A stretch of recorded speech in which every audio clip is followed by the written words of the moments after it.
Hello and welcome, ladies and gentlemen, to another episode of Mid-Table Crisis with me, Tom Patrick. And me, Simon Cross. Now, before we take you through our usual twists and turns for the footballing world, we have to focus first on something quite serious and saddening within our beloved footballing world. As you will all well know by now, as is covered in various forms of media, South Africa's captain, their goalkeeper, Senzo Meyiwa, has tragically been killed during a botched burglary at his girlfriend's home. Now, of course, this is a shocking indictment to the sad state of affairs and violence that is prevalent through South Africa, which was recently alluded to in the Pistorius trial. But, of course, this is a completely separate, tragic incident, and we at Mid-Table Crisis would like to extend our condolences to the family and to the nation of South Africa for this tragic incident. I think the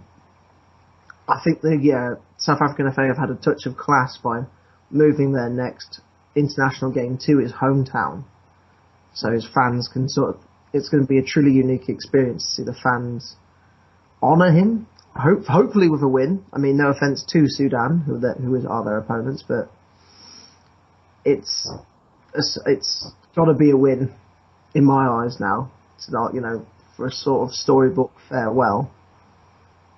And I'd like to know if you've got any further thoughts on this, Tom. Well, I mean, in the UK we've had incidents where players, for example, if they're on international duty, their families will get robbed. I think it's happened to Gerrard. It's happened to mainly footballers in the Northwest. It has mainly Man United and Liverpool footballers, it seems to be. Yeah, we have had incidents of footballers being robbed, sometimes at knife point, and their wives and families, being held hostage. I do remember that happening. I do remember it happened to Gerrard, but I'm not exactly sure when. There was a more serious incident, but I can't exactly remember who it was. But it was a professional footballer, and they are targeted because obviously they've got money, and I think his girlfriend, the goalkeeper, was actually the girlfriend of the goalkeeper was I think she was a singer in a professional right. So obviously she had a bit of money as well. So these people were just looking to to take advantage of somebody else's success. But yeah, it's terrible. It's really shows you what's important in life and in football when a national team's captain is killed, basically, by people just after his money. What can you say about it? I mean, so I think all in summation, we can offer our condolences here at Mid-Table Crisis, and we hope that his family are, looked after, and I hope that the South Africans have a great tribute to him. I mean, I've already had the funeral, and I hope that the next qualifier is a fitting farewell to a well-revered figure out there in South Africa. Yeah, definitely. Obviously, it's a tragedy, and it's going to affect the country for some time to come, I'd say. But hopefully, as you say, it'll be a fitting farewell. So, of course, as tragic as this event was, life does go on, and of course, there have been various other aspects of the footballing world that we will cover in our usual reverence style. So, we'd like to take you to the start to obviously the current events in the Premier League, and we'll see what's going on there. I mean, obviously, at the moment, the team storming it, a team some people might call unbeatable. They might go the entire season undefeated. Chelsea, they're riding high at the moment, and I'd just like to see what you'd really have to say about what they're doing right now, Tom. Do you think the term unbeatable is a term that could be appropriately applied to them at this early stage in the season? I think the term unbeaten, not sure about unbeatable. Yeah, I know what you mean though. Obviously, they've started very well. They don't look like losing games. It was a bit tricky for him today at QPR, which not many people can say, but they do look very strong. They've always had the midfield there. I think it's just about getting the strikers firing when Costa's not playing, because Drogba's done really well. I think he's got 3 and 3, or at least he had going into this game today. But apart from that, they rely heavily on Costa in the midfield. Because when Costa's supposedly not been fit, but he's still been scoring a hatful of goals.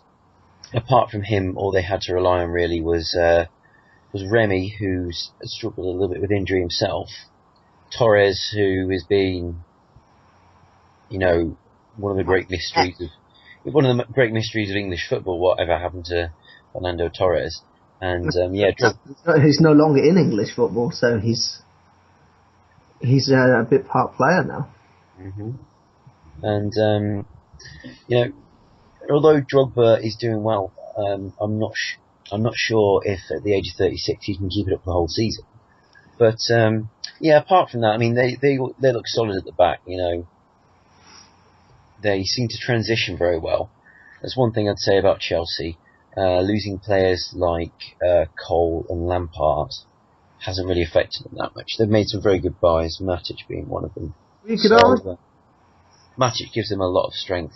So I think they're going to do well. I reckon they might slip up here and there. I don't think they're going to go the whole season unbeaten. No, I don't think you can talk about it this early. There's some people who are throwing that term about. I get why they're saying it in a sense, because they do look like an irresistible force. I mean, they didn't play well today, and they got very lucky with the penalty shout. I mean, imagine by the time this will be out, you guys would have seen it all on Match of the Day, and you'll know what I mean. But when you don't play well and you still get results by hook or by crook, and emphasis on crook in this case, you do really well out of it.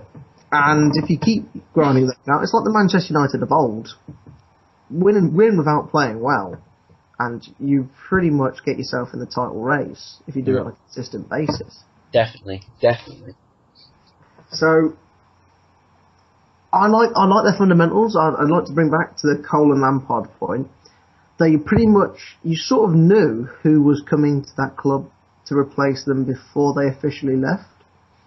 Like, less so with Felipe Luis. He sort of, the rumour mill had done it, but nothing was concrete. But everyone kind of knew what was going on. And Lampard, I mean, yes, I think you'd call Fabregas his successor.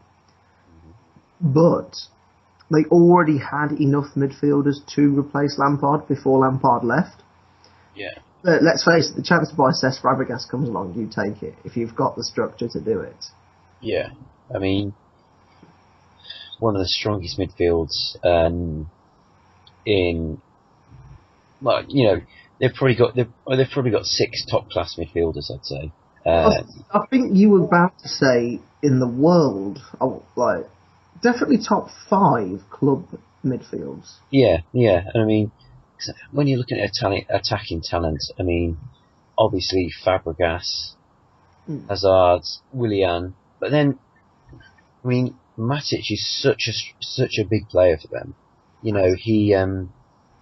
He's really important, and it's felt well for them. It's like it's been an extended loan he's had at Benfica, because obviously they sold him to Benfica in the first place, and he managed to gain time that a young player needs, hone their craft, and as a result, they've just managed to reap the benefits. I think was it a first option they had on him? Yeah, we are seeing a little bit more. That's happened a few times where either basically the player, they thought he wasn't really going to make it, but they put in a clause saying they've got first option, or they basically think that they'd probably do best instead of a loan, sort of basically just sending them out and seeing how they do, and then getting them back later on. So I mean, Madrid are quite big on those when they sell players, and I think Barcelona are too. Definitely. I think it is a continental thing. It's creeping into the English game. Yeah, Real Madrid are very big for that. They wouldn't let one of their young superstars go without having a buyback option. I'm sure. So, yeah, what I'd say is, obviously, I think we predicted them.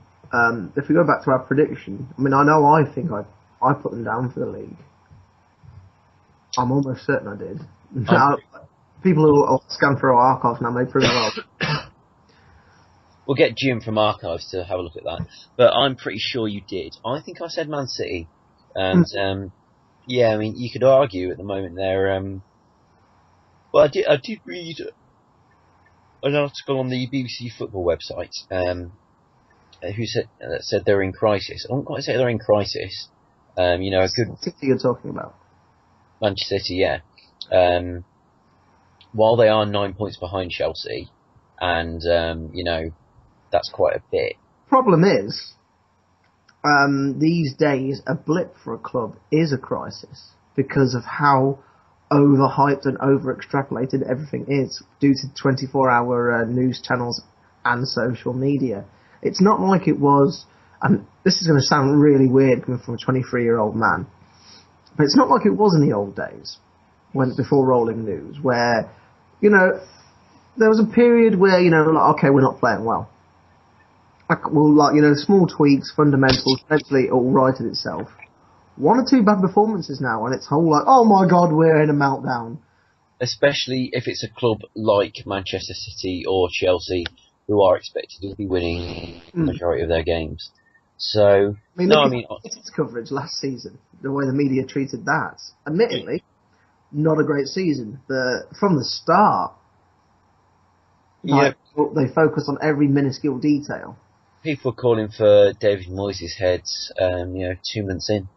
I mean, ultimately they got what they wanted, but I mean, we've covered the Moyes issue so much in previous casts that serves as a good example of what I'm referring to here. So I was alluding to it again. I think, in terms of, to bring it back to our core point of Chelsea, I think they are strong favourites for the league, as I've said before. Definitely. I still think they may splash a little bit of cash in January. I get the feeling that Mourinho, when he says he's powerless in a recent pre-match interview for this week, he said he's powerless to stop Costa going on Spanish international duty. That underlying worry is there, and he might get someone in, or maybe on a short-term deal. And as he's wont to do, he's got a hold over certain players. I mean, Michael Essien calls him Daddy, I think, as a nickname. But wow, what goes on in the dressing room?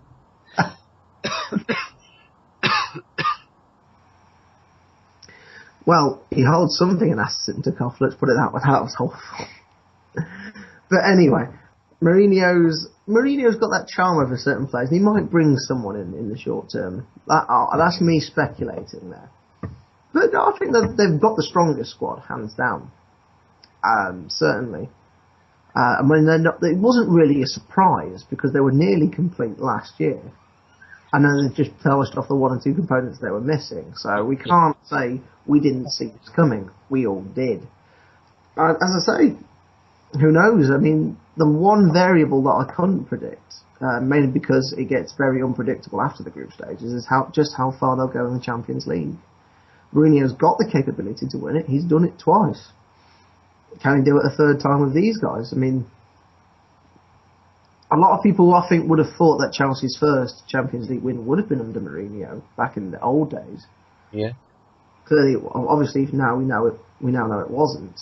I mean, that's just a weird anomaly in history. The fact that Roberto Di Matteo is a Champions League winner. I wouldn't say it's a weird anomaly.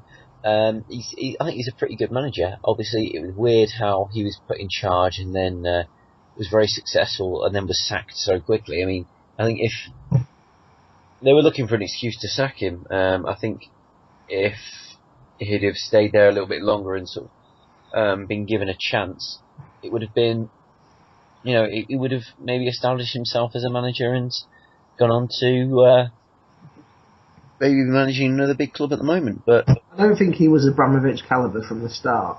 No, No, I think they felt they were saddled with him because of the FA Cup and the Champions League win.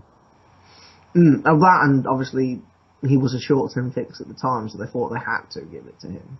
I mean, if like same sort of thing with Tim Sherwood on a grander scale, like yeah, that was a temporary fix, but you could never really see him getting the permanent job. And I think if he had hypothetically won silverware, would they have kept Sherwood on? You know, it's the same sort of principle. Yeah. Personally, I don't think so. But no, go ahead. I was going to say, so that's obviously Chelsea's rampant start.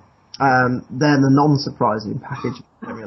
But one of our other more surprising packages, I'd say, in terms of the way they have been playing, considering what a lot of people thought was going to happen once they lost a lot of their superstars, is Southampton's good turn of form. I mean, they're really going great guns at the moment, to quote yourself there, Tom, aren't they? Yeah, I mean, they're 4 points off Chelsea. You know, they're second in the league. Unfortunately, people are still saying that, you know, they're still talking about Manchester City and Chelsea. You know, they're saying they're 9 points ahead. Chelsea are 9 points ahead of Manchester City, or on the 4 points ahead of Southampton, as if Southampton are irrelevant. They're really not. I mean, with Southampton, it could have gone one of two ways. And we did bet on this, if you do remember. Yeah, I remember saying if Koeman came in, made the right buys, and sorted everything out in time, in a short space of time, they could do well. But if he didn't, and they got it wrong, then they could, you know, they could be. There was a possibility they could be sort of in relegation form because I mean, new manager, never managed in England before. Half his squad's gone, all his best players, and he's left with you know, the players that weren't snapped up. So it could have been a disaster, but he's turned it into one of the great British footballing stories, I'd say. You know, he's not. Southampton are a big club, but they're not a traditionally huge club as Manchester United are, for example. I mean, I think you've got to look at how well he replaced what he lost. I mean, Lambert they lost, and they've got in Graziano Pelle, who's just stormed in the early stages. They lost Varna, and they got in Dusan Tadic, and Tadic has had some really good games so far. They lost Lovren, and they seem to have got they didn't really like replace Lovren, but they don't seem to need to. They've got the tightest defence in the league right now with what they've got. Well, tell them they did replace Lovren. What am I on about? Alderweireld. Yeah. But obviously that's a great replacement for Lovren. And they brought in a more secure goalkeeper, Fraser Forster. Mm-hmm. The one thing I couldn't really figure out was why they spent so much on Shane Long. I mean, no offence to you, Shane, but we know you listen. 12 million is a lot. £12 million is a lot of money, and I don't think he was worth that. I'll probably say he was worth about half of that. But I think that was a situation where the selling club knew that Southampton had the money, so they just pushed him a bit higher. Yeah, it does happen, I suppose. I mean, it is transfers are a seller's market in the predominant level of cases. Mm-hmm. But despite that, they've really got a good unit together. I mean, they're passing the football really well. They're 8-0. Admittedly, that was somewhat down to how poor Sunderland were, but they looked incredible. Yeah. I mean, on the flip side, today they got a flash goal in the first 5 minutes. I mean, a really superb strike. It's got to be seen to be believed. And on the flip side, and they've just ground that one out. So they're capable of doing all levels. You know, they're okay with reverting to Plan B from time to time. Mm-hmm. It's really good. It's really good that they're doing that as well. It's not just, you know, as you're saying, hammering teams out of the way. Like it'd be easy to win 8-0 and then to have a game like today where they score early and they lose concentration, slip up, and maybe get a draw or something. But even away at Hull is, you know, not an easy game, especially all the way up from Southampton. And yeah, they really an easy game in the Premier League for many teams. Yeah, so they They held on for 87 minutes, and got the 3 points, which means that they're now, even if Manchester City do win, they're still going to be 2 points behind Southampton. So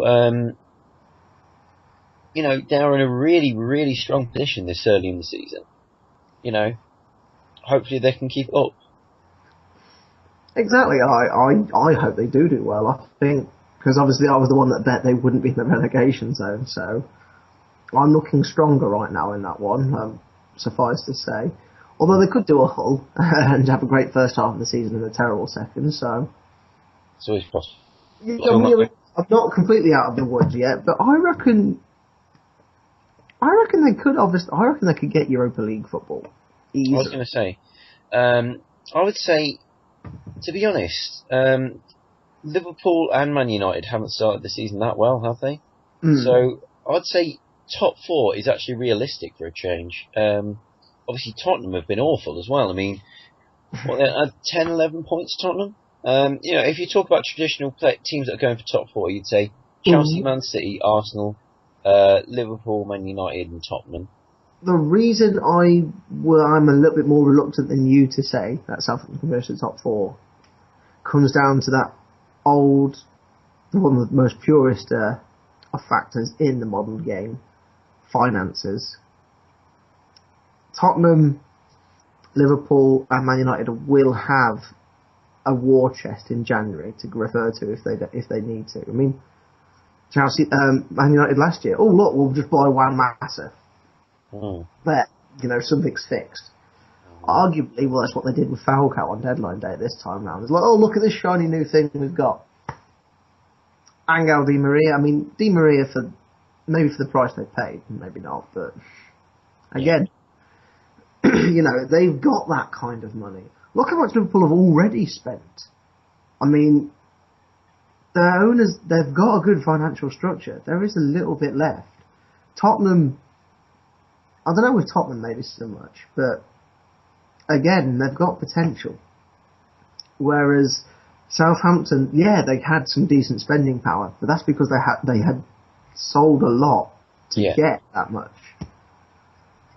So, if it comes down to a bidding war in January for like a talent, for example, Tottenham sniffing around Huntelaar, because Tottenham need a striker, whereas some of the other teams may not. Liverpool might well do. It depends whether or not they get rid of Balotelli in January or not. Yeah.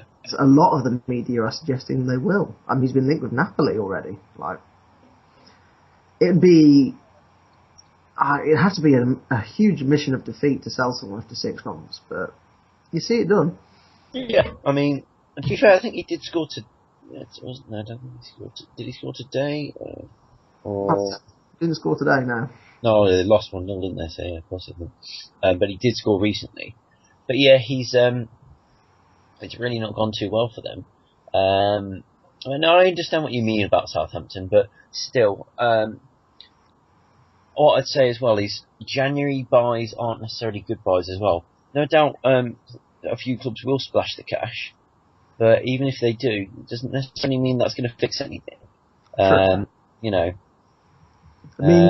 To bring up the matter point, 32.5 million, and now he's not really an established player under Van Gaal's system. Admittedly, that's a different manager.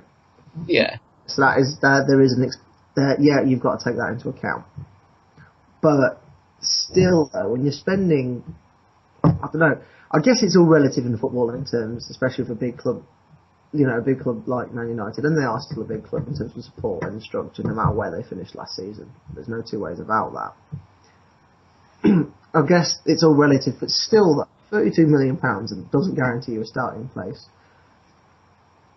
Whereas Southampton, £32 million, he's pretty much going to be in the team. The only exception they've had is the whole Gaston Ramirez deal, where they've just got him out to Hull instead. Mm-hmm. So, swings and roundabouts, I guess. Mm-hmm. But you see where I'm coming from, if you've got that much, you can just sit on the bench. I think that statistic that the combined value of their starting 11s tomorrow, City and United, being £753 million.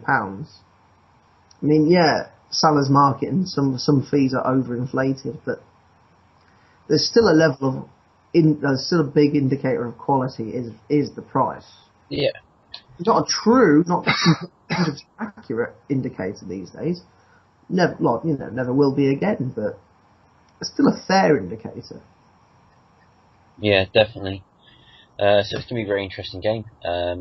Obviously, Van Gaal's doing his best to stamp his authority on Man United, and Man City could really do with a win if they want to really establish themselves in the title race. So, the only comfortable predicting about tomorrow's game is that both teams will score. There won't be a clean sheet by either side. I'm confident in saying that. I mean, by the time this comes out, it might well have already happened in this game. I doubt it, because hopefully we should be out just before or around the time that the game kicks off. Yeah. Touch one of my editing skills there. I like to peek behind the curtain for you all guys, but I reckon both teams will score in that game. Because defensively, neither teams look brilliant. No, they don't. Do you want to just record a little bit where you say that Man City are going to win, then when Man United are going to win, then you can edit it and sort it out? I'm just joking, we don't do that really. I mean, Simon's editing is, of course, he's very honest with it. He'll leave in all the stuff, all the racism, all the claims that he makes that don't turn out to be true. He keeps it all in. But no, I mean, I agree. Both defences look very poor, to be honest. Man City do look stronger at the back, but still not by much. So yeah, I reckon wouldn't be surprised to see quite a high-scoring game. I mean, as a neutral, we just want something entertaining, and I think we'll get that tomorrow, one way or the other. I don't think we're in for a dull game, to say the least. I think one team that's sort of benefited from wayward defences, because it's not just the two Manchester clubs that have defensive problems. There's some other clubs in the northwest where defence is a bit of an issue.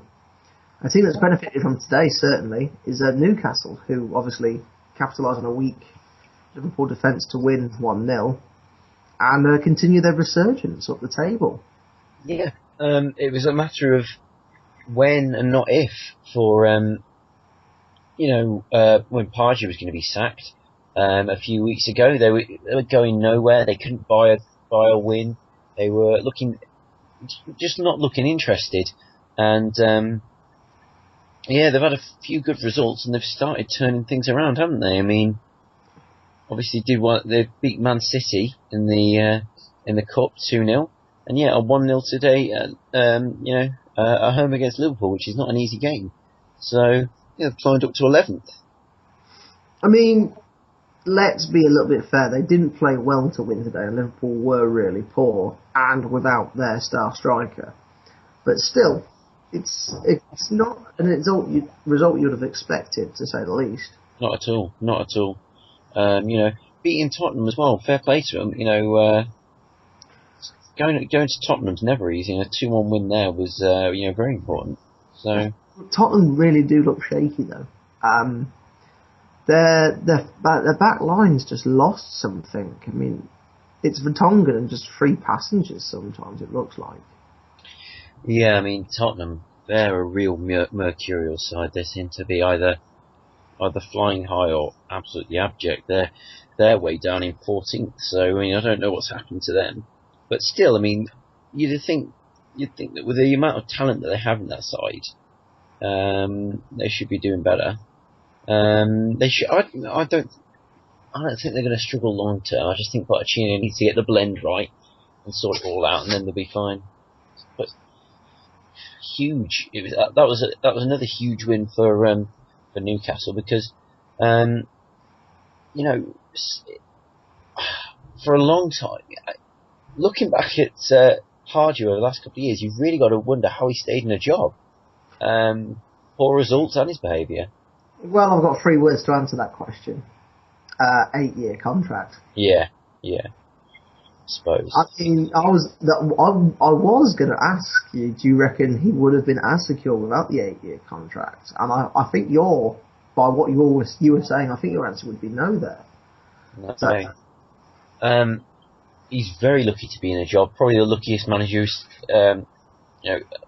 manager out of all the 20 in the Premier League that is luckiest to still be in a job, because I can only second luckiest.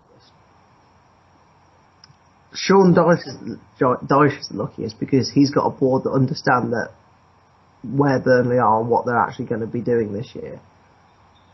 I wouldn't say he was lucky though, because he got them up there. So fair play to him. I really don't believe in getting promoted and then maybe you lose a load of games and you get sacked. Because that's the game really. The idea is you get promoted into a tougher league and it's more difficult, and especially these days, for the promoted team, it is going to be really, really tough. You've got to fight for every point. It's the fact we have to point this out, because this is what's happening here is the exception rather than the rule. Mm-hmm. So he's lucky to have a board that understands, and that's my point. I mean, conversely, he's the team that got them there. Well, yeah, what I was saying is, I wouldn't necessarily say he's the luckiest manager. I'd say he's the luckiest to be in a job. Dyche is lucky that he's got a board that understands. But I wouldn't say he's lucky to be in a job, as in like he shouldn't be in the job. Dyche should be in the job, I'd say. I don't know who they'd get in. I'm not sure how they'd try and sort it out. I see where you're coming. I think we're approaching this one at slightly different angles, but our points are valid. Mm-hmm. Yeah. But I mean, what the whole Pardew thing? I mean, I can't imagine. Surely there had some with an 8-year contract. Surely there was something in terms of. A sub-lease clause, something like that. Yeah, because I mean, can you imagine the compensation otherwise? I mean, I don't know how much he's on. I mean, of course there are rumours that, it's in part due to the fact that Pardew's lost a lot of money at one of Ashley's friends' casinos, but we won't really go into that too much. But, there was the whole headbutting thing, there was the swearing at Pellegrini, and a terrible run of form going into, just before the last couple of weeks. People have been calling for his head. There's been protests at games for weeks. It looked like he was clinging on for a long time. But, so, it looks like he's going to be alright. It looks like he's going to be okay for a while. Well, until the next crisis, at least. Yeah, until the next mid-table crisis. They are currently 11th. So exactly, but touching on where they are now in 11th, where is good for Newcastle to finish? I mean, obviously, good to be champions, but realistically, what can they aim for? Yeah, I was talking to a Newcastle fan about this. What's the aim these days for Newcastle? And it's also, that's also the question for a lot of teams who are should be too good to go down. Of course, Newcastle did go down not too long ago, but I mean, in general, you kind of maybe your Evertons, your Aston Villas, stalwarts of the Premier League. But what can you do? Is your objective just to sort of finish top 8 every year? I mean, what is it? I think Newcastle, they've shown themselves to be, as a club, a good buyer of players in general.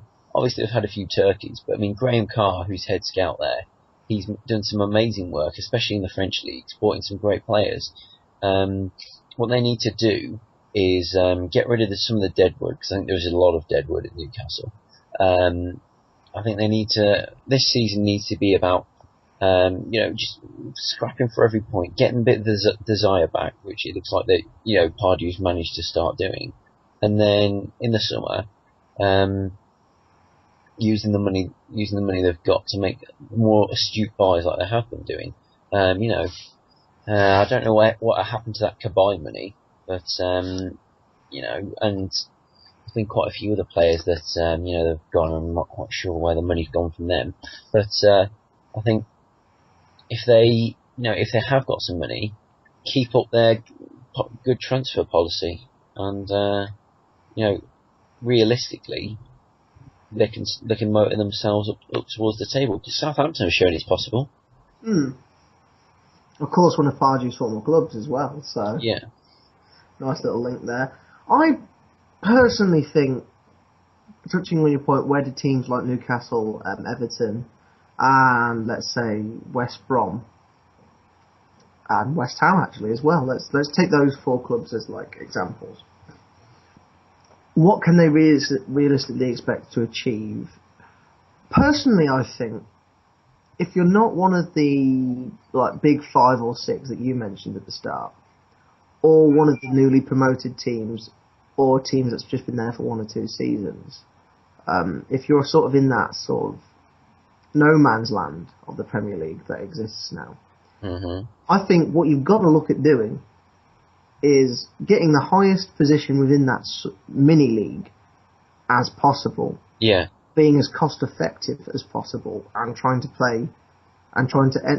bring in the most fans as you possibly can through entertaining football.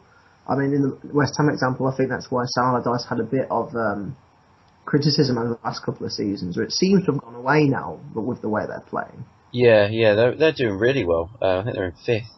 So yeah, all the sack fat Sams people have quieted down a bit. But exactly, like long term, we don't expect them to stay in 5th. No. Barring obviously what happens over the course of the season. I mean, it's just not they're just not that kind of club where you think 5th would be where they should be at the end of the season. Yeah. So, as I say, like those clubs should expect to be in that sub league, but expect to be and they should aim to be as high as they can in that sub league, whilst trying to keep an eye on the books. Because if you are going to be hanging about in the Premier League and a mid-table team, you don't want to break the bank doing it. Yeah. You don't want to be that team that's... I mean, look what happened with Portsmouth. Like, you don't want to have that happen to you and then just plummet out of nothing into the abyss, which they did for a while, because they didn't know if they were going to exist. They've since put their cloth accordingly and are now languishing in the lower tiers of English football. They're debt-free, but yeah, they are in League 2, so yeah, it's not great. But at least, but look what they had to go through because they didn't measure astutely what was attainable and what they with what they've got. So, obviously big-term goal, avoid that at all costs.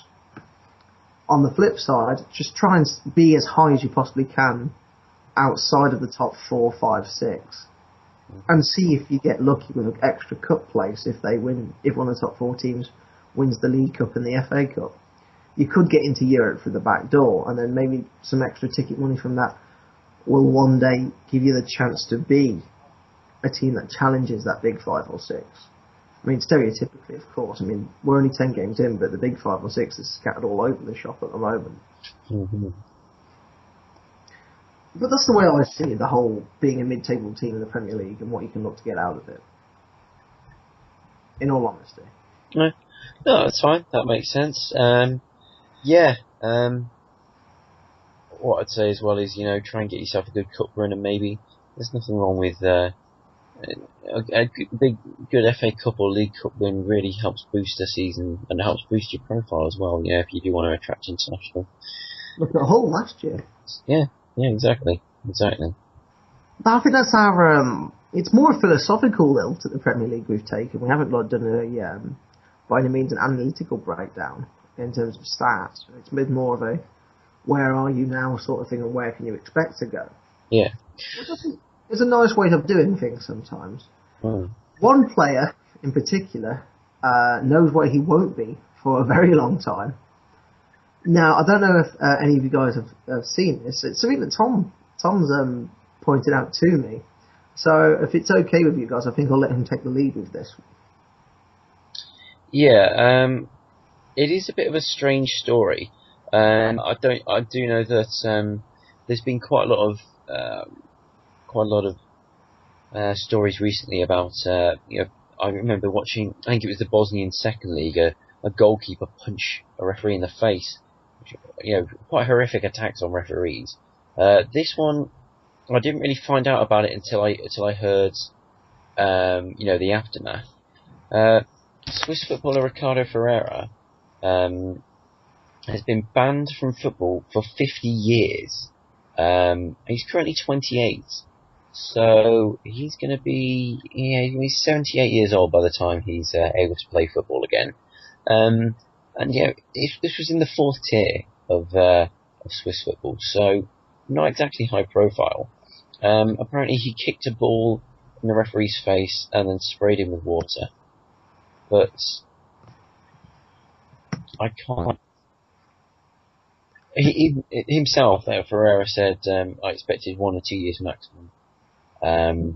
It is a little bit crazy. By all means, he definitely shouldn't have done it. But it basically means his career's over. He can't play even playing amateur, so he can't even play amateur football anymore. Yeah, I was going to say, I couldn't quite figure it out. So is it the national FA that's banned him, or just the league itself?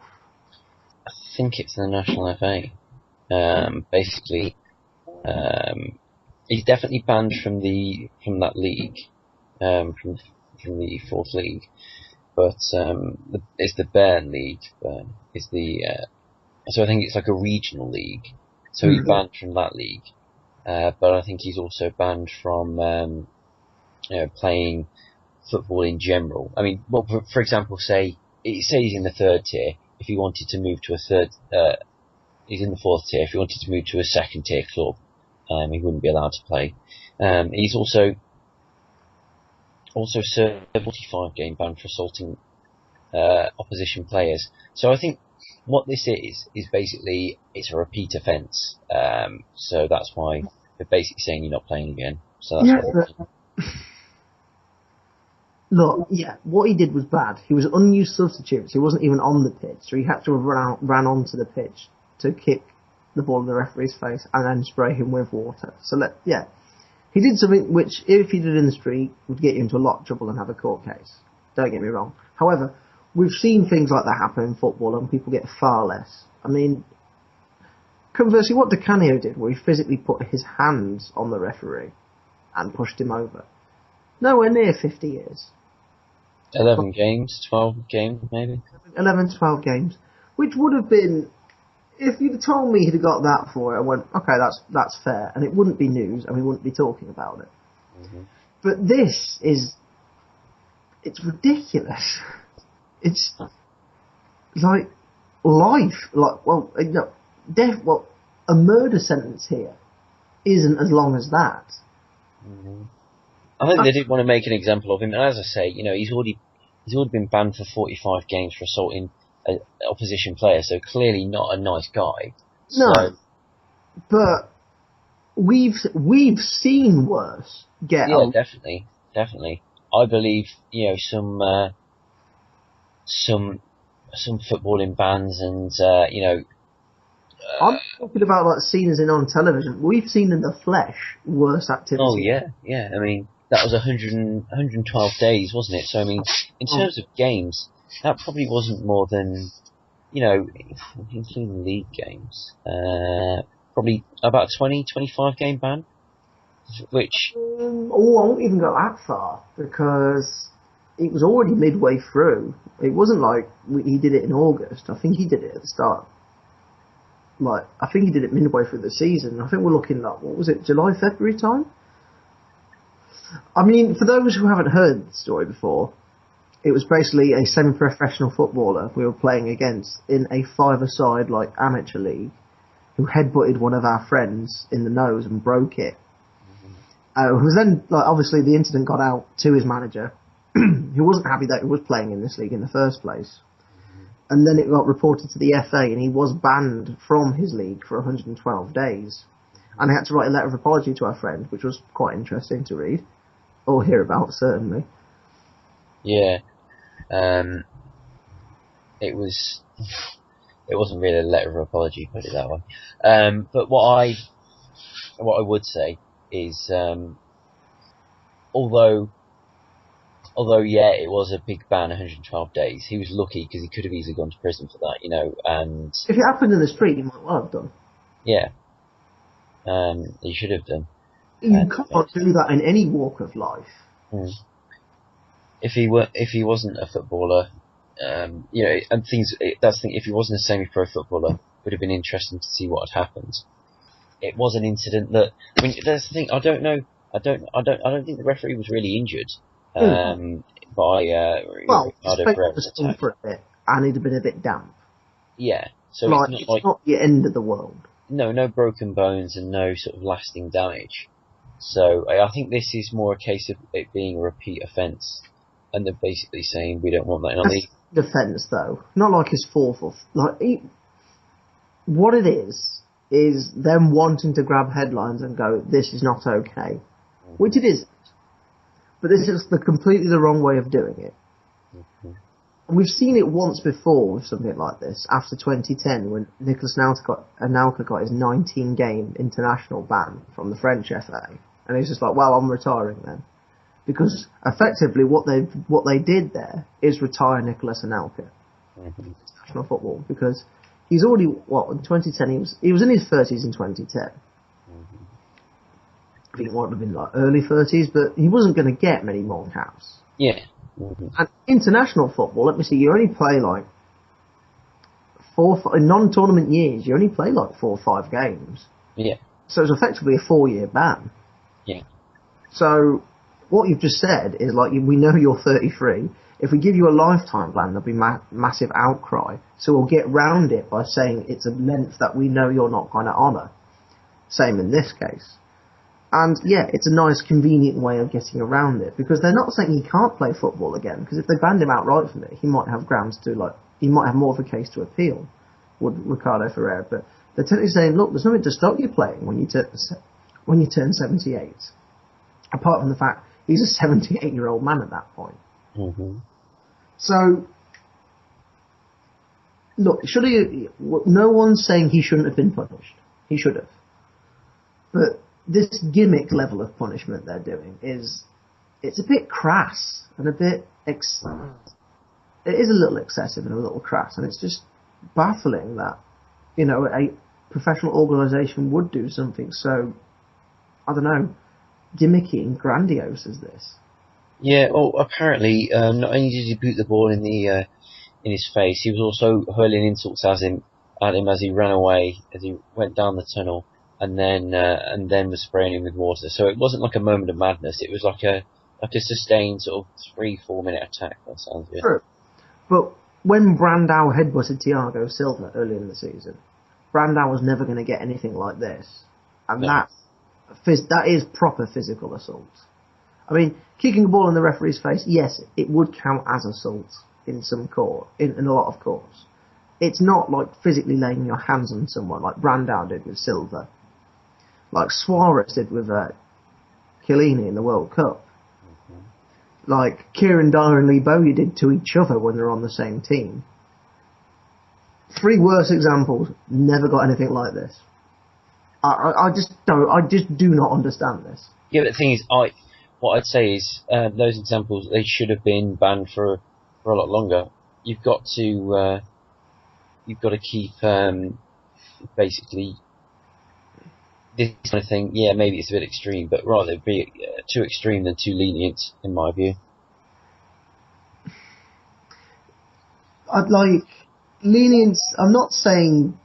There are valid arguments for the 3 cases I've raised saying they didn't get as long enough as they probably should have. But I don't think anyone said the term 50 years about them at any point, ever. I mean, as I say, you get less for murder. Yeah. It makes no sense to me. I do take your point that some bans aren't as long as they need to be. And I think that is a very serious point, and that is something that does need looking into. This as a solution does not work, and it's stupid. There's no 2 ways about it. This is just stupid headline-grabbing gimmickry. And it's very crass and undignified. And it's probably going to get overturned. Because, let's face it, as I mentioned, like, if he's got a lawyer, I can imagine it. I can see him taking this to court. And the Arbitration for Sport can take a look at this. Let's face it, if Oscar was going to run at the 2016 Olympics, after what had happened out there, After, like, you know, when they mentioned culpable homicide, if he was on house arrest, that he might run at 2016. I think Ricardo Ferreira's okay to play football sometime soon. Yeah. Soon as in next week, but soon. Yeah. Apparently he also in 2009 slapped a whistle out of a referee's mouth to earn a 12-month ban. So yeah, he's not a nice guy by any stretch of the imagination. But neither was Suarez's bite on the World Cup his first incident. You know, I know. I think Suarez should have been banned for longer. Like Joey Barton as well. We do have repeat offenders, and he should be banned for a lot longer. Joey Barton shouldn't still be playing football. But anyway, that's another topic for another day. But I would love to move on to probably one of my favourite sections of Mid-Table Crisis. You know, this is the bit that it calls into mind, you know, the happy halcyon days of usually the late 90s, early 2000s, and we look at our forgotten footballer, and it's a bit of a strange one this week in that he's still playing, and he's still playing in England, isn't he, Simon? Yeah, he's not just England as in like Rush or Olympic or anything like that. He's actually playing for a professional club. Mm-hmm. It's someone you guys would have all seen and all marvelled at, and a few years ago, like, oh, I didn't know he was there, and do that again and again and again. It's Roy Carroll, former United, I wouldn't say hero, player. I definitely wouldn't say hero. No. And he's a bit of a journeyman, to say the least. I mean, obviously, we know him most from his United days. But he recently resurged back into the limelight when we saw him playing again in the Champions League for Olympiacos. Yeah. Notably against Arsenal last season or the season before. Memory fails me on which one it was specifically. But, you know, he's flashed up in the limelight, and he is still going. Yeah, he's 37, so realistically he could easily have 3 years left in him. Yeah. I mean, I probably remember him. One of his most famous moments was. Do you remember? I think it might have been Spurs, or it might have been.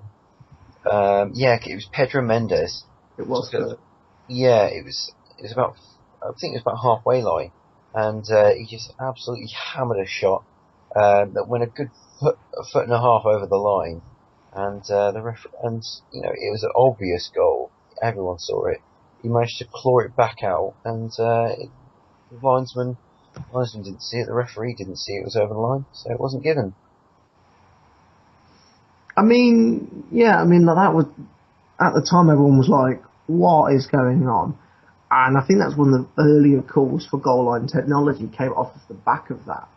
Because, you know, we've since now got it in at last, so at least stuff like that can't happen anymore. Yeah. But it's more the fact that, I mean, when he was at United, like, he was always the number 2 goalkeeper. Let's face it. Like, behind Barthez, behind Howard. Yeah, which is fair enough. I mean, he always thought of himself as higher, by the looks of things, because one of the reasons he refused to sign a new deal at United is because he wanted to be the number 1. So he had belief in his abilities, but I don't think that was shared by many other people. After that, of course, he goes on to West Ham and hangs about for a bit. And West Ham have a habit of picking up those sort of good but not brilliant keepers. That's sort of the thing they do well. Like Jaskalainen passed his peak by the time he got to West Ham. Yeah. And that's a bit hard to say as a Bolton fan. I was going to say, a bit of a hero for you for a long time, wasn't he, Jaskalainen? Absolute legend. But by the time he got to West Ham, I wouldn't say he was playing his A game. No. Definitely. And Adrian now, like, he's a good keeper. He's not a great keeper. Yeah. And, you know, Roy Carroll's part of that trend. Mm-hmm. I mean, of course, he's got that infamous honour of being part of the team that only got 11 points all season. Because he was part of the Derby County side that went down. Admittedly, let's be fair to him, didn't didn't actually make his debut until like February. So you couldn't pin it. You couldn't pin much on him. Yeah. Individual, but you know he was part of that, and he was there, and that no one really came out of that well. No, nobody did. You know, I'd say the problem is with Carroll, he's never really settled after leaving Manchester United. Derby was just going to be a thankless task anyway. I mean, they were down from the first game onwards, really. Well, he was only there for 2 years, and he was pretty much there. Like, we went to Rangers. Like, he came there from Rangers. Yeah, I don't think he played for Rangers though, did he? No, he never played a game for them. So oh, no, he did play once against East Fife in the League Cup. Yes. Yeah. So. Yeah. So no, your superior knowledge there has got me. He did play a game, but before we obviously did some research on him, I never knew he was at Rangers. I vaguely remember him being there, but that's probably because I play a lot of Prevo 2008, and he'd be there from then. But no, I mean, yeah, not exactly a prolific starter. I mean, I can't think of a club that he's been at where he's really commanded a place. After Derby, he did go to Odense BK. I think they're Danish first division team. So I mean, I think he did all right there. He was 2009 Superliga goalkeeper of the year. Yeah, it's not something to be sniffed at. No. He's sort of, it's weird because he wasn't at Odense for like a while. But then he said he wanted to move closer home. So they terminated his contract in January 2011, and he went on some trials by Sheffield United. I think he was at Barnet because he did manage a Barnet game. Yeah, it's a weird little story. If you don't mind me picking this up here, basically, yeah, Martin Allen, who was of course Barnet manager for a while. I remember there was a bit of a fallout when he left. He'd been sacked. He was basically there as on a trial to be a player coach. But Martin Allen was gone. Caretaker manager was the great Giuliano Grazioli, a Barnet legend. He was away on a scouting mission. So Carroll's appointed manager for the Hertfordshire Senior Cup final against Stevenage. Barnet won it 2-1, and so he's Carroll's career's managerial career stats look like this. 1 win, one game, 1 win, 1 cup win. So won a trophy in his only game as a manager. So it's pretty cool as a feature, that, to say the least. I mean, it's certainly, that's truly unique. I mean, we'll never manage on FM because, I can't remember my first ever FM game. I don't think I won it. So, but we've played far more than just the one as virtual managers, even. Yeah. So. But yeah, the weird thing is, he spent all that time. Obviously, he left Odense because he wanted to move closer to home. His next permanent contract is in Crete. Mm-hmm. So, not exactly close to home there, Roy. So, but he got to Crete. It was a lot warmer though. Oh yeah, a lot warmer. It's more holiday home than back home though. Mm-hmm. But he put in a few decent performances for OFI Crete, and off the back of it, managed to get a rather cushy gig at Olympiacos. So considering at this point he's showing his age a little bit, I think he would have been 35 about that point. He's managed back into a decent club. Yeah. The back of some no offence to Odense and OFI Crete, but they're not A player clubs, are they? No. But he got back into Champions League football. I mean, obviously that's where I came across him most recently seeing him play against Arsenal. Like, oh, I didn't know he was still going. Mm-hmm. But he kept like 12 clean sheets in his first 20 games for Olympiacos, so he did well for them. And he's always had a smattering of caps internationally, so let's not forget. He got up to about 19 caps, and his last one was back in 2008, so he sort of... I heard he had, I think he's on 37. Because if you think, who else have they really got? Mike Taylor, of course, was, probably their stalwart for a long time. I think he ended up with quite a few caps. When he retires, I think Carroll was second choice, so I think Carroll went into the team. But no, he was on 19 for a long time, I think. He basically, I think he fell out of contention. As you say, it was about 2006. But yeah, it was about 2012 after some good form at Olympiacos. Got some more caps and was named Northern Irish Personality of the Year for 2013. So he's had a bit of a renaissance for the national team. Not necessarily doing that well for them, but I think in Northern Ireland you've got to do, especially when you're a goalkeeper, you've got to do what you can. Yeah, it says here that he's on 34 caps. So look, 15 of them coming in the last since 2012, but none between 2007 and 2011. So wilderness. Yeah, 6 years.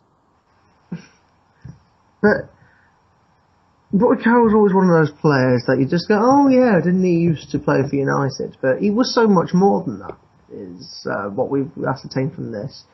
Like, he got to play in some various other countries.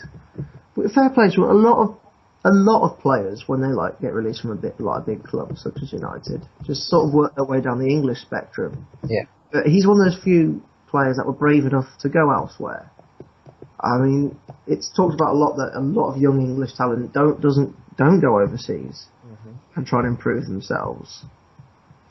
I mean, that's why Ashley Cole's move to Roma was so surprising, because it was an English player moving abroad. I mean, Beckham's to Madrid, Owen's to Madrid, only two of the notable examples I can think of. So, fair play to the man. He gave it a shot in another league. They speak very good English out in Denmark, so it wouldn't have been too much of a transition. Greece, quite a bit different, but you give it a go. And I think that's one of the things we can admire about Roy. Yeah. So, that's Roy Carroll. Yeah.